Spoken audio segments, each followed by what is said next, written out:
Hello, everyone. Good afternoon, good morning, and good evening, wherever you happen to be listening. You may notice that I'm standing here all on my little lonesome for today's session, and that's because the amazing Jade is doing some even more amazing work today. We have some floods and some really crazy stuff going on in northern New South Wales and southern Queensland.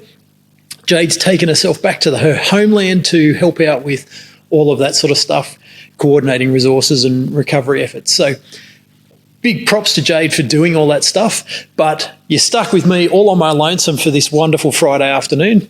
So I thought I would do maybe a little bit of a learning more than anything rather than just ramble on. And so I know that as a team leader, as the boss, as a business owner, often we're feeling like, oh my God, is anybody actually listening to me? Why does it seem that I'm speaking a different language and people just are not getting it? Well, I'm here to say that it's all your fault. Oh, one more thing I'm doing wrong. Don't beat yourself up. Often it's a problem of not understanding what the differences are more than just your fault. So we've all been through it.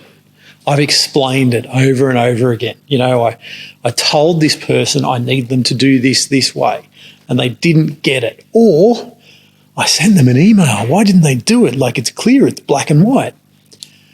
So let's roll it all back and we get to go into probably the part of the world that I think is my expertise, which is around learning and communication styles. So I've taught people for a very, very long time, and took a long time to actually quantify all the things and understand it. There's a couple of things that you can do to really easily profile a student or an employee or a team member when they come into your team that can help you to understand how to communicate with them. So meet them where they're at. As a trainer, we're taught that there's all different ways that people learn, and the way people learn and the way they communicate is basically the same thing. So the generally accepted ideas is VAK, so visual, auditory and kinesthetic learners. Okay, so people that are visual, so they like to see things, they like to see what they're looking at. Auditory, they'd like to hear things, and kinesthetic, so they like to touch and they're a very tactile learner, so they have to feel things. That's the generally accepted methods for people to learn and communicate. Now, it's not that simple. There's a lot more, and you know, there's various researchers into all the other different ways, but there's another piece to the puzzle that we have to understand first before we apply that to it. And I'm going to draw a little picture and explain just a little bit how it works. So there's a couple of questions to ask when you introduce yourself to someone or when you're trying to get a read on who they are and what they do. Now, the first thing to look at, how is this person reacting to me? Are they fast to take things on or are they slow? And so if I draw a little picture, if we go like this on my magic device, which decided not to work, we'll try again. So we go like this on my magic device. We'll draw a vertical line. And up the top, we've got fast, and down the bottom, we've got slow. Cool. So when you're interacting with this person, are they a bit like me and they're really, really fast on everything and they're catching things they seem to be catching things fairly quick, everything's happening fast, yeah, cool, let's go. Or are they, can you explain that again? Can you slow it down a little bit? Do they talk at a lower tempo? You know, are they a little bit slower? So that's the first thing to look at is, are they fast or are they slow? Now, without judgment. Don't do this with any sort of judgment. The next thing to look at with those people, with anyone that we're coming in contact with, is, are they people-orientated or are they task-orientated? So we're going to have a horizontal line this time, this way. And we're going to go people and task.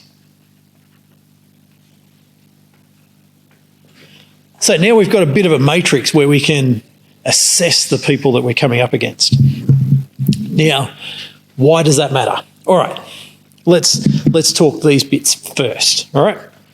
So someone that is fast is going to want to receive the information fairly quick, and they're going to need a fast pace. People that are slow are going to need you to slow right down and give all the details, give all the information. So you might sort of go with someone that's picking up those things fast is actually using their creative side, and they're catching big picture stuff, whereas someone that's going a little bit slower needs a lot more details in what they're doing. Now, people are going to come in, they're going to talk to everyone, they're going to shake hands and how you going, and they're going to really interact. Whereas task-based people are going to be more interested in, okay, what are we doing right now? And it may seem that the people that are people wasting time in their process, and the people that are task-orientated may come across very cold, and all they're doing is, well, we're here to do these things. All right, so that's the extremes that we're looking at. So we've got fast and slow, and we've got task, and we've got people. For me, you may have already guessed, I react fairly fast, and I'm people. So for me, I'm right up here, up in this top corner, off the chart, probably over here somewhere. And for me, I like to come in and do things fast, get it all happening, do all the bits and pieces. Let's go. The details, I'll catch the details as we go, and I don't need you to explain it all down to the fine point. Now, if someone comes in who is on the very other end of the spectrum, me going hard at it is going to really rub that person. And they're either going to come across negative, and they're going to be trying to slow you down, trying to ask questions about why. Is that going to work? And it's going to feel really negative for me, for this person to be going, hang on, slow down, hang on, I haven't got all the details. And my brain's going, well, why aren't you just picking up the pieces? Come on, let's go. It can be very frustrating. Now, as the team leader, it's my responsibility to meet them where they're at, and it's my responsibility to make sure that the message gets across to them in the way that they need to hear it. And that's why I said it's all your fault. So what that means is, for me, I have to consciously slow right down. I need to change my tempo and talk at a lower tempo. And I also need to make sure that I'm filling in every piece of detail. A really good example, I was working with one of my team members today, and I was asking them to save a file for me in a place where I could access it myself. Now, the file name on it was slightly incorrect. Didn't quite describe what was in the file name. And for me, I went, that's okay. I know where the file is. I know what it is. It's all good. But for my team member, it was like, no, I can't leave it like that because we'll forget about it in the future. So that's the very opposite extremes. So the file got renamed, and then it got moved so I could work with it. All right, so we've looked at that. And Jade and I talk about energies, or the talent dynamics. And so when we relate this to the talent dynamics, this is sort of the creative type energy versus tempo energy, and this is the blaze energy versus the steel energy on the talent dynamics. Now, the last piece of information that you need to actually understand and you need to get across so that you can communicate super effectively with your team is the learning style, or the communication style, the VAK. Now, I'm going to grab my work instruction here. And so, again, a really simple tip so that you can judge how to communicate with someone. Now, this stuff's really quick to do. So, work instruction, hand it to your team member, and it can be anything, okay? Any sort of thing. Work instruction is the easiest thing because you're most likely going to be talking to your team member about having to do a task. So, if your team member takes this and they put it in their hand just like this, but they're looking at you and listening to the story, most likely they're an auditory learner or communicator. So they've got the instructions, but they're interacting with you and they need you to actually describe it. So what that means is that you need to talk to these people. Now, if that same person picks it up and while you're talking, they're reading the instructions as well, and they're interacting and nodding at the right time, but they're reading it, chances are they actually need to read instructions. Yep. And then the final one is the person that sits there and they're touching the sides and they're spinning it round and round and they're sort of waving it like this. They're still paying total attention to you and listening to what you're doing, but what they're doing is they're waving it and they're touching and feeling and everything else. Most likely, they are the kinesthetic learner or the tactile learner. And so what you need to do is make sure that they have something in their hands that's relevant to what you're telling them.